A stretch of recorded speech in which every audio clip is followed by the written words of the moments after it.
Welcome back to the RGV Model Rocketry Podcast. I'm going to be your host today. My name is Randy, and today's subject is going to be NAR, National Association of Rocketry, Level 1 High Power Certification. How do you do it? How do you get it? What is it? We'll get right into that.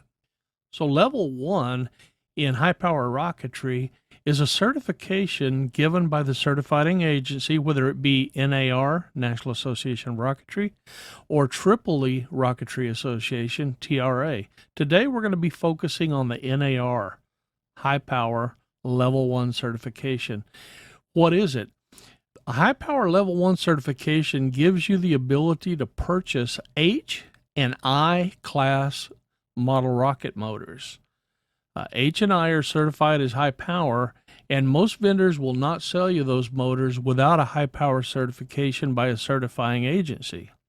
I will mention that some vendors will sell you a single high power motor, H or I class, for example, for a level 1 certification flight, but just the one motor. If you can't find a vendor that'll sell that motor to you, reach out to the certifying team that's going to do your certification, and usually one of those members will purchase the motor for you, or on your behalf, I should say.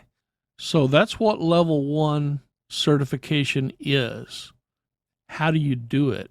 Well, there's a couple of prerequisites. First, with NAR, remember we're talking about NAR today, you have to be 18 years old or older. You have to be an NAR member, of course, if they're going to certify you, an NAR member in good standing. And the motor that you're using to certify for high power has to be a certified motor certified by NAR or another organization such as Tripoli Rocketry Association. You have to get a team together that's going to do your certification. Now, what is the team? The team can be 2 members of the NAR in good standing who are 18 years old or older. Now, what do we mean by good standing? That means that they have a current and valid NAR membership. At least one of those team members has to be equal to the level that they're witnessing for. So if you're going to go for a level 1 certification, one of your team members has to be at least level 1.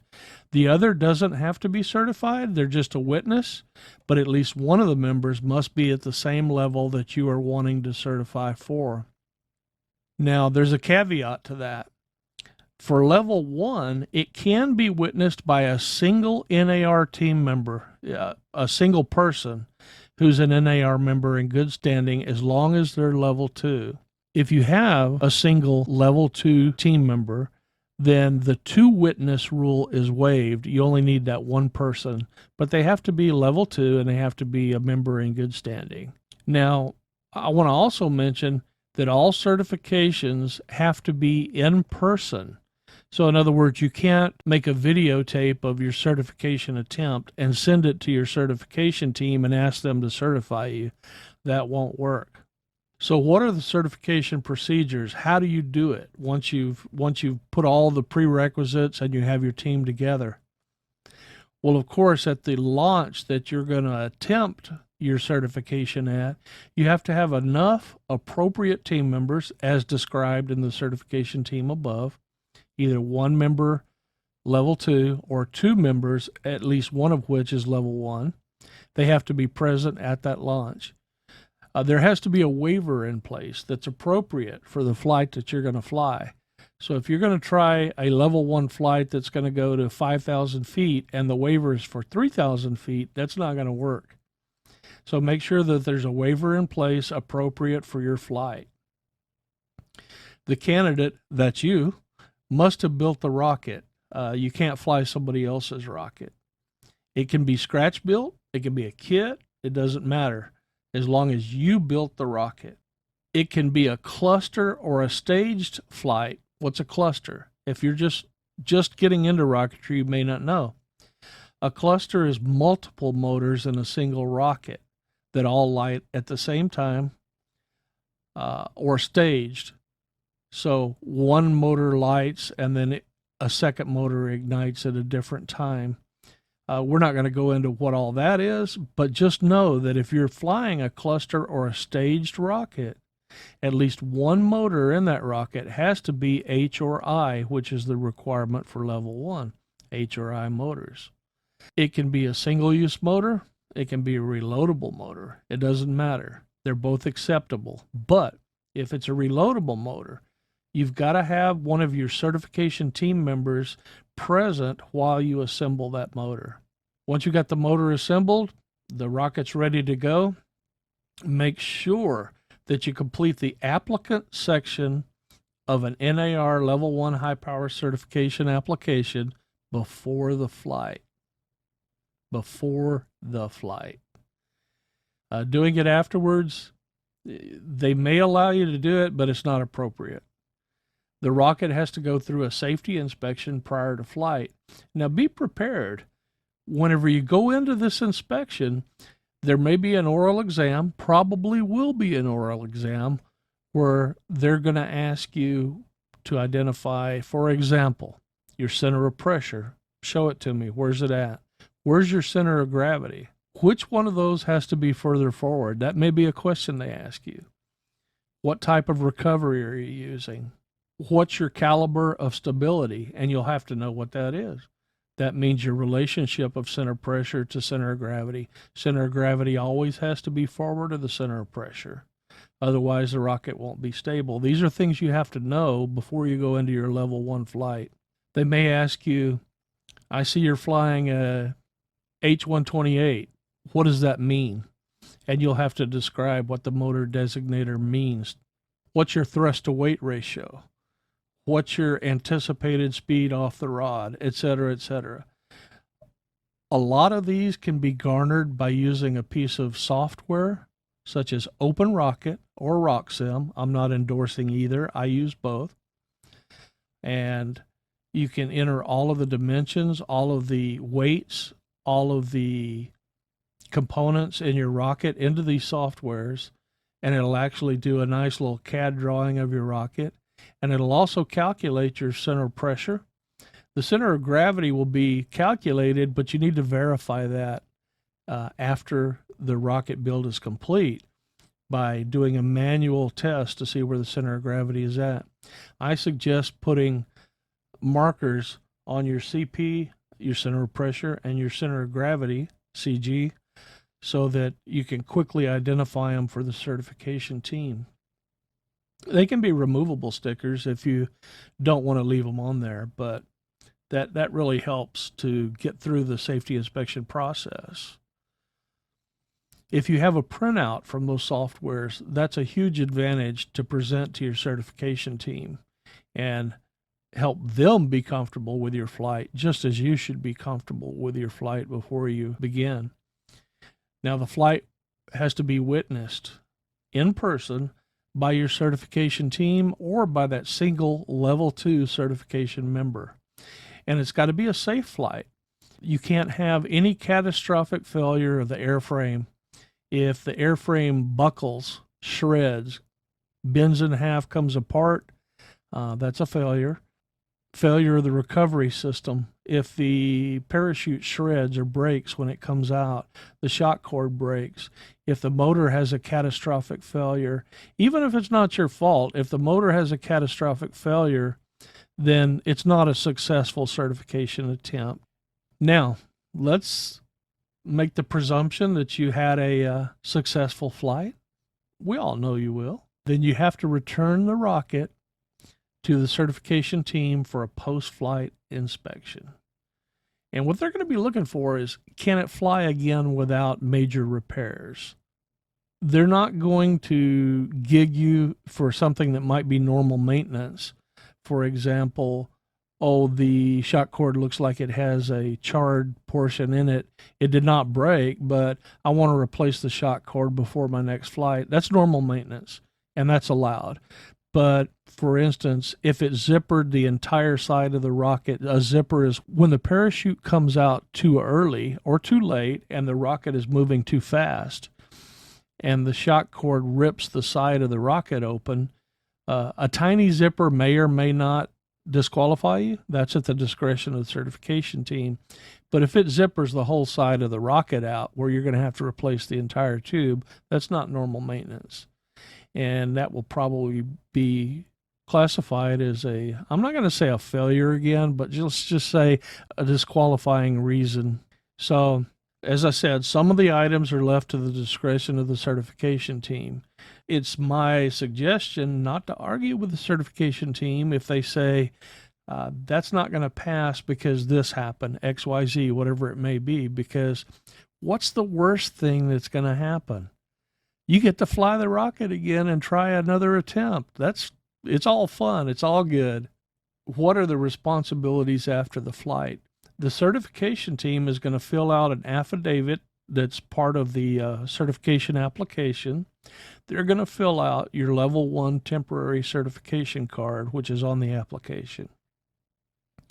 Now, there's a little redundancy in what you have to do here, or should I say duplication of effort, because once the application and the temporary cert card are signed, they're going to be given back to the applicant. And they both must be signed. Now, it's the certification team and the candidate's responsibility to make sure that you agree on everything that's on the form and that it's all accurate, and everything that's on the temporary certification card. They're going to return both of those back to you, the candidate. Now, we switch over to the candidate's responsibility. The candidate has to log on to the NAR website, and I will put the NAR URL for both the website and for the digital form that you're going to have to fill out on the NAR website. I'll put those in the description of this podcast. It's the candidate's responsibility to log on to the website and fill out that digital level 1 high power certification form. You're basically just going to transfer the data from the paper form that was returned to you over onto the form that is on the website. Answer the questions. If it asks for the certification team and there's 3 blanks, don't worry, just put 2 because you only need 2 certification members. If you had a level 2 member, you only have to put 1. So don't worry about filling out all of the blanks that are on that form. Some of them are intended, for example, for a level 3, in which case you would have to have more than 1 member, or a level 2, which requires more than 1 member. So you're going to transfer the data from the paper form to fill out the digital form. Then you're going to have scanned your paper form, side 1 and side 2. All of these instructions are on the NAR website on the digital form. Scan side 1 and 2, and you're going to attach those in the places indicated on the digital form. Now, if you don't have access to a computer, does that exclude you? No, not at all. Just make sure to get with one of your team members. Get with your certifying team members and ask them if one of them can fill out the digital form for you because you don't have access to a computer. Well, that takes care of the digital form, but you might ask yourself, what's to prevent someone from cheating and just filling out the digital form, faking everything and submitting it? Well, the check and balance is that they're going to email your team members, the certifying team, and they're going to ask them, did you do this certification? Was it successful? So once the team members reply to NAR and say, yes, I was on that team, they did a good job, they were successful, then NAR will begin processing your application. So they'll get your application processed, and in 5 to 6 weeks, you'll receive a new card with your new certification level. So wait at least 6 weeks before you start calling NAR headquarters about a missing card, because they have a full workload and it takes time. So they recommend wait at least 6 weeks before you call them. If you don't have it in 6 weeks, give them a call and say, hey, I certified, haven't got my card yet. It's been 7 weeks, for example, and just thought I'd give you a call, and they'll check on it for you. The temporary card that you receive at the launch, that's that paper form that you have in your hand, don't lose it. The temporary card is valid for 60 days. So that'll give you time to get your new certification card in the mail. Now, it's valid for 60 days with this caveat, or until the end of your membership. So if your membership expires in 3 weeks and you just certified, then the temporary card is only valid to the end of your membership. So it's 60 days or the end of your membership, whichever comes first. Once you receive your regular, I'm not going to say permanent, but your regular membership card in the mail, you should destroy your temporary card.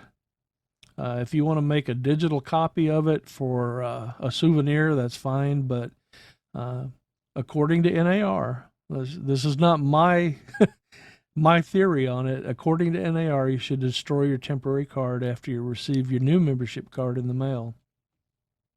A few administrative wrap-ups here. What happens if you do lie on your application?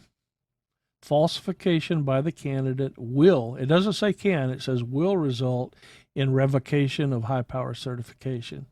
So we know nobody's going to falsify data, but if it happens, they will take away your high power certification. Now, what if a team member falsifies something for you? For example, saying there was a waiver when there really wasn't. Well, I'm going to read it verbatim. Falsification by team member. Example, falsification of presence of waiver can result in loss of the team member's membership. So the team members are not going to falsify data for you because they're putting their entire membership on the line. What if you have a EEE Level 1 membership already?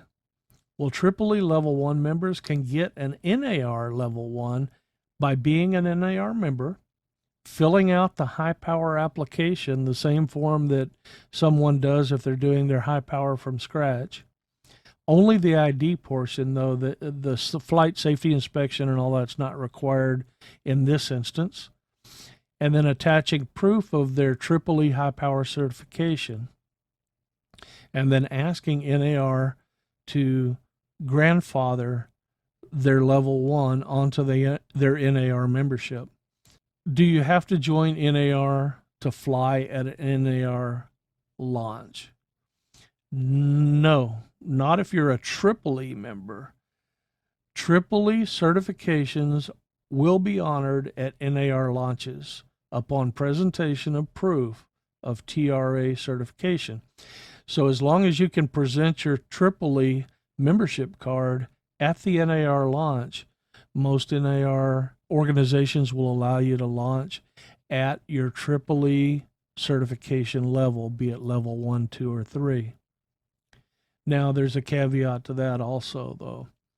EEE allows research motors, but if you're using your EEE card at an NAR launch, only certified motors are allowed at NAR launches, so no research motors, even if you're a EEE member. NAR high power certifications are good for the life of your membership. As long as you keep renewing your membership, you still maintain your NAR certification level.